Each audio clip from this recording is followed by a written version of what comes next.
Benvenuti al secondo incontro della nuova rubrica dedicata al patrimonio vegetale del Parco del Museo Nazionale di Villa Pisani, dal titolo L'Eden del Doge e dei Re. Il tema di questo incontro sono le camelie. Rese celebri nella cultura occidentale ottocentesca dal romanzo La signora delle camelie di Alexandre Dumas figlio e dall'indimenticabile La Traviata di Piave e Verdi, le camelie sono le rose d'Oriente per eccellenza, coltivate da migliaia di anni fra Corea, India, Cina e Giappone.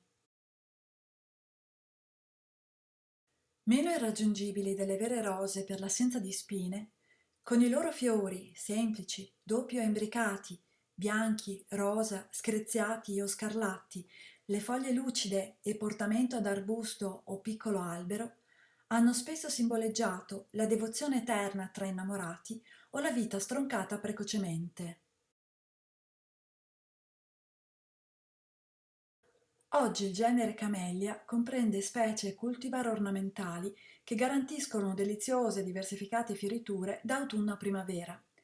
Ricordiamo Camellia japonica, solitamente a fiori grandi ed imbricati e numerose cultivar, Camellia sasanqua a fioritura autunno-invernale e Camellia sinensis dai fiori semplici e molto utilizzata tutt'oggi per produrre le diverse varietà di tè con foglie e germogli.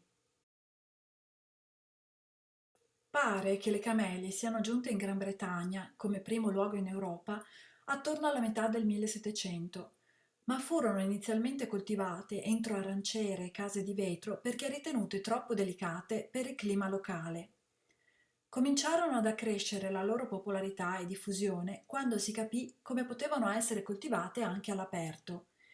In Italia arrivarono come primo luogo alla Reggia di Caserta nel 1786, al tempo della regina di Napoli Maria Carolina d'Asburgo-Lorena.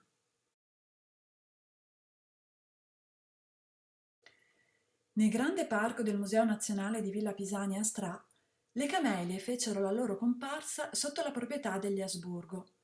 Nel 1847 la nobile casata fece costruire appositamente la serra detta Tepidario o appunto Serra delle Camelie, per proteggere dai rigori invernali piante non molto esigenti, come invece quelle tropicali cui gli austriaci destinarono un'altra costruzione.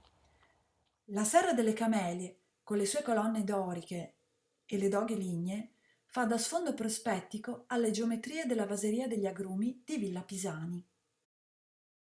La rinnovata collezione di camellie della villa, tutta in divenire, accoglie splendide piante come le ottocentesche italiane cultivar della Vergine di Colle Beato dai fiori candidi, Santa Maria del Fiore e Ninfa dell'Arno dai petali rosso carminio e molte altre varietà da scoprire alla vostra prossima visita.